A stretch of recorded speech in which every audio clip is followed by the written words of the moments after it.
रिहा कीजिए और आपके जेल के अंदर वो पॉजिटिव होके आएंगे तो ना मैं माफ करूंगी ना आपको जनता माफ करेगी। और सिर्फ माफी से काम नहीं चलेगा। अगर चंद दिन के अंदर 2 दिन के अंदर पप्पू जी रिहा नहीं होते हैं और आप ये डॉक्टर और प्रशासन का खेल खेलते हुए उनको हर दिन गाड़ी में 4-4 लोगों के साथ बैठा के जो घुमाने का आप काम कर रहे हैं, तो आप भाजपाई लोग भी सुन ले, मुख्यमंत्री साहब भी सुन ले। रूडी साहब, आपकी जो एम्बुलेंस घर में थी वो सरकारी खजाना था और एक तरफ लोग 12,000 रुपए पर किलोमीटर एम्बुलेंस के लिए दे रहे थे और तब भी नहीं मिल रही थी। मैं अनशन में बैठूंगी जब तक आपको जेल के अंदर नहीं कर दिया जाएगा। ये खेला खेलना बंद कर दीजिए, ये गंदी राजनीति महामारी के वक्त बंद कर दीजिए। आज मैं फिर कह रही हूँ कि मुख्यमंत्री साहब फोन कीजिए। अगर आपको लगता है कि कोई मदद करने में राजनीति कर रहा है, मुझे फोन कीजिए, पप्पू जी को फोन कीजिए और बताइए कि पप्पू जी मदद कीजिए, महामारी है, हम सब मिलके काम करेंगे। लेकिन ऐसे मत कीजिए जहां आपको लग रहा है राजनीति हो रही है। हम आपको सहयोग देने के लिए तैयार हैं। फिर आपको आगाह कर रही हूँ, इस महामारी में राजनीति मत कीजिए, किसी की जान मत लीजिए। अगर हमारी फैमिली को आप खतरे में डालेंगे, अगर आप बिहार की जनता को खतरे में डालेंगे, अगर हमारे बच्चों को आप खतरे में डालेंगे, तो आपका परिवार भी मुख्यमंत्री आवास में नहीं बैठ पाएगा। आपका बेटे की मैं रिस्पेक्ट करती हूँ, भूल हो गई, आपका पूरा परिवार नहीं है, लेकिन मैं टिप्पणी नहीं करूंगी। भाजपाइयों का परिवार है, जो मॉडलिंग करते हैं उनका परिवार है, और मुझे सबके परिवार के लिए दया है और सबके परिवार की फिक्र है। इसीलिए हम लोग चुपचाप बैठे थे, इसीलिए आज मेरा बेटा यहाँ नहीं आया, क्योंकि मैंने अपना रिस्क लिया, उसका नहीं लिया कि बेटा रुक जाओ, पैंडेमिक चल रहा है। और ये बहुत गुंडई राज वाले लोग हैं, किसी की परवाह नहीं है। जब जनता को ये कीड़े मकोड़े समझते हैं तो हम लोग की क्या औकात है। लेकिन औकात उसी की होती है जो गोल्फ लिंक में बैठकर गोल्फ खेल रहा होता है और पेस्ट्री होता है, जो सड़क पे होता है, उसको औकात दिखाने की कोशिश नहीं कीजिएगा। मैं इतना ही क्या कि मुख्यमंत्री साहब, अब ये राजनीति बंद कर दीजिए। उनको इस फर्जी केस से वीडियो वायरल हो रहे हैं, वो सब दिख चुका है कि वो फर्जी केस है, उनको रिहा कीजिए और हम लोग सब मिलकर इस महामारी से लड़िए। क्योंकि एक तरफ आप इतनी घटिया राजनीति कर रहे हैं और दूसरी तरफ तीसरी लहर की बात इस देश में हो रही है, उसकी चिंता कीजिए। अपनी राजनीतिक रोटियां सेकने की चिंता मत कीजिए। अगर आपको डर लग रहा है उनके कद से, तो चुनाव अभी बहुत दूर है, तब तक जनता भूल जाती है। ये आपको हम लोगों से ज्यादा मालूम है, इसलिए महामारी की फिक्र कीजिए, राजनीति की फिक्र मत कीजिए। बहुत बहुत धन्यवाद। मैम, हाईकोर्ट में याचिका भी इसे खारिज कर दिया गया है, जो जानकारियां हमें मिली है। देखिए, वो खारिज नहीं है, उन्होंने कहा कि आप प्रोसेस से आइए। ये देखिए, हमको सबसे पहले मैं कहूंगी कि मुझे कोर्ट पे पूरा विश्वास है, न्यायपालिका पे पूरा विश्वास है।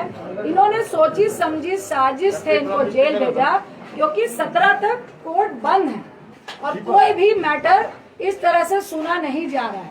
लेकिन आज हम लोगों ने मेंशन किया है, इन्होंने तो सुप्रीम कोर्ट की भी धज्जियां उड़ाई है।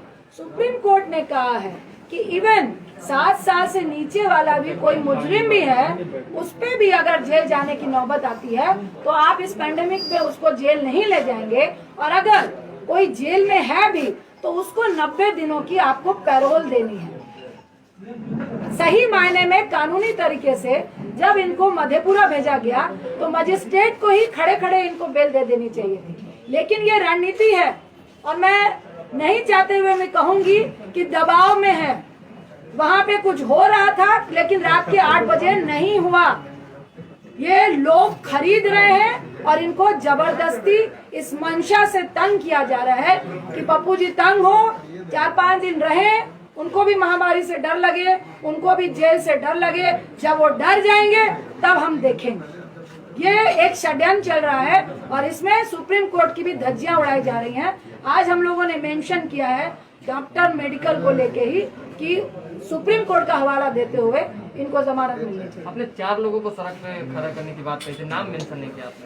देखिए, जब खड़े होंगे तो आप खुद देख लेंगे कौन कौन मंत्रालय इस पैंडेमिक में फेलियर है और किन की नींद हराम हो रही है और किसका माफियाओं से और इस ड्रग्स माफियाओं से बिजनेस चल रहा है, वो पूरा बिहार जान रहा है। मैडम, आप बिहार में है, आप कब तक बिहार में रहिएगा मैडम? भी बंद करा दिया गया है। बहुत जगह लोग जो है खा नहीं पा रहे हैं, जो खाना मिलता है उसको देखिए, ये मैं कहूंगी कि महामारी में बहुत ही घटिया किस्म की राजनीति हो रही है। हम लोग का खाना अभी भी बन रहा है, लेकिन वो परमिशन नहीं दे रहे हैं, पास नहीं दे रहे हैं। हम लोग फिर पास के लिए लगे हैं। मैडम, आप कब तक बिहार में पास हैं? नहीं देंगे तब हम लोग वोट देंगे। मैडम, कब तक आपने कहा कब तक आप बिहार में? मैडम, पप्पू यादव उजागर कर रहे थे काफी खुलासों को, आप उनको कंटिन्यू रखेंगी जो वो कर रहे थे? देखिए, और कहीं प्रशासन भी आप पर ये कार्रवाई कर सकती है? मैं बिहार हूँ, मैं दिल्ली हूँ, मैं कहाँ हूँ, लेकिन आपके अस्पतालों का निरीक्षण लगातार चलेगा और आपके अस्पतालों की पोल अगर आपने सही नहीं की तो वो आप लोग फोटो देखेंगे, उसके वीडियो चलेंगे। जहाँ पे ऑक्सीजन की कमी होगी, जो हम लोग से मांगेंगे उनको ऑक्सीजन मिलेंगे। जहाँ से रेमडेसिविर ब्लैकमेलिंग होगा वहाँ भी उनका पोल खुलेगा और जिनको जरूरत पड़ेगी दवाइयों की वो भी हम लोग देंगे। जितनी मदद कंटिन्यू हो रही थी वो लगातार मदद होती रहेगी। इस पैंडेमिक में आप किसी को मदद करने से नहीं रोक सकते। ये वैसे सत्ताधारी हैं। आज पप्पू जी को यहाँ पर जेल में बंद किया है, वहाँ हमारे कांग्रेस के यूथ अध्यक्ष को तो श्रीनिवासन के घर में जांच हो रही है कि खाना कहाँ से खिला रहे हैं भैया, आप कहाँ से दवाई दे रहे हैं। तो ये गुंडाई राज चल रहा है, मैं फिर कहूंगी पूरे देश में, जिसके खिलाफ हम और आप सबको खड़े होना है। आपने अनशन की बात करी, अनशन पे कब बैठेंगे? कह रही हैं अनशन का कोई दिन तय किया है? कब से जारी है?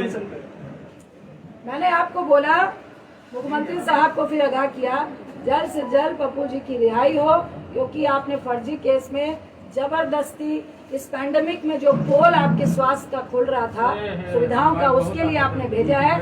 अगर आप इस तरह से छिछोरी राजनीति करेंगे तो हम लोग को भी मजबूरन आपके सामने आना पड़ेगा और जब तक आपके मंत्रीगण भी जेल नहीं जाएंगे तब तक अनशन। मैडम, आरजेडी के मधेपुरा विधायक ने कल प्रेस कॉन्फ्रेंस कर कही कि ये गिरफ्तारी पहले होनी चाहिए थी, बीजेपी जो है कहीं न कहीं षड्यंत्र के तहत ये खेला करवाई है। विनाशकाले विपरीत बुद्धि। मैडम, पीएम केयर फंड जो है पारदर्शिता उसमें नहीं आई। कहा जा रहा है कि जो वेंटिलेटर खरीदे गए उसमें बहुत सारे तकनीकी खराबी चल रही है। आपको दूसरी पीएम केयर फंड की बात चल रही है। 100 रुपए किलो डीजल, 100 रुपए डीजल और पेट्रोल हो चुका है और उससे उनको 21 लाख करोड़ रुपए आ चुके हैं और पीएम फंड में भी कितने रुपए आए हैं वो उन्होंने बताया नहीं है। और ये पैसा कहाँ जा रहा है, किसकी जेब में जा रहा है? क्या मुझे तो मैं दावा करती हूँ कि ये ऑक्सीजन सिलेंडर की ब्लैकमेलिंग वालों को मिल रहा है।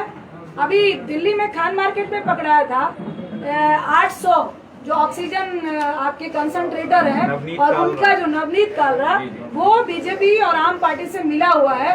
ये तो मिली भगती और उन्हीं को पैसे दिए जा रहे हैं कि आप विदेश से मंगाइए 20,000 में और यहाँ पे 70,000 में दीजिए और फिर हमारे पार्टी फंड में भी दीजिए। तो चुनाव में आखिर सत्ता पाने के लिए किस तरह से वो एमएलए खींचे? महामारी को छोड़ के सेंट्रल विस्टा पर ज्यादा ध्यान दिया जा रहा है। अभी जो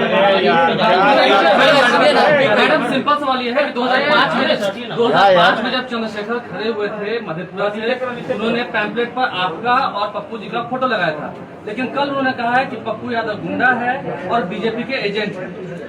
आप सवाल का भी जवाब आप खुद ही दे रहे हैं। नहीं तो आप बताइए ना कि आपका फोटो भी इस्तेमाल किया। मुझे कोई कमेंट नहीं, वो इस लायक नहीं है। मैडम, जिस तरह से पप्पू जी लगातार सरकार के खिलाफ उद्भेदन कर रहे थे, क्या रजिंदर रंजन जी अभियान प्रयास करके इसी तरह का पप्पू जी का जो कार्य था वो संभालेंगे? देखिए, मैं इस पैंडेमिक में तमाम बिहार वासियों के साथ हूँ और ये दुर्व्यवस्था जो स्वास्थ्य में है उसके साथ हूँ जो हमारा सिस्टम फेलियर है उसके साथ हूँ और लगातार खड़ी हूँ। इसके लिए मुझे कोई नहीं आरजेडी से क्या उम्मीद है? हम महामारी की बात करने आए हैं और आरजेडी के भी बहुत सारे ऐसे एमएलए हैं, बहुत सारे ऐसे लोग हैं जिनका दर्द पप्पू जी के लिए है और जो गलत हुआ इस महामारी में है उनके लिए है। उनको मैं बहुत बहुत धन्यवाद दूँ।